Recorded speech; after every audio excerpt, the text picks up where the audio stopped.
तर तिकडे गुलाबराव पाटील विरुद्ध बच्चू कडू यांच्यात देखील जुंपल्याचं पाहायला मिळते। लवकरच जळगावात येऊ गुलाबराव पाटलांनी बच्चू कडू यांना आव्हान दिलं होतं आणि ते आव्हान आता बच्चू कडू यांनी स्वीकारलंय।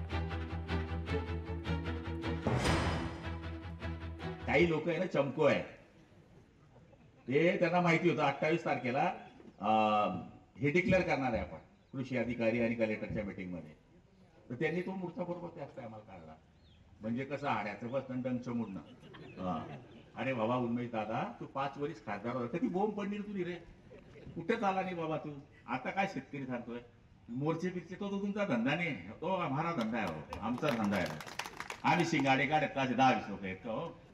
बच्चू भाऊ म्हणले की गुलाबराव पाटलाच्या घरी मोर्चाकडे तू येणार काका? पाहिजे इथं देख तू ही जाव एक सगळा गाव मा। गुलाबरावचं प्रेम कमळावर वाढलेलं आहे। मला वाटतं एवढा चांगला गुलाब सोडून तुम्ही कमळाच्या पाठीला लागले गुलाबराव। आणि राहिली गोष्ट तुमच्या गावात याची, तर तुम्ही राज्याचे मंत्री आहो, तुम्ही आता एका गावचे थोडे आहे।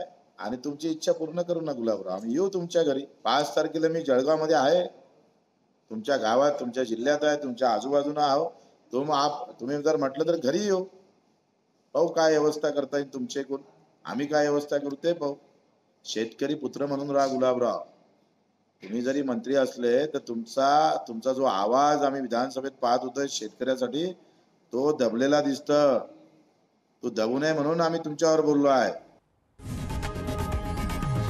लोकशाही मराठी ऐका, पहा, जागरूक रहा।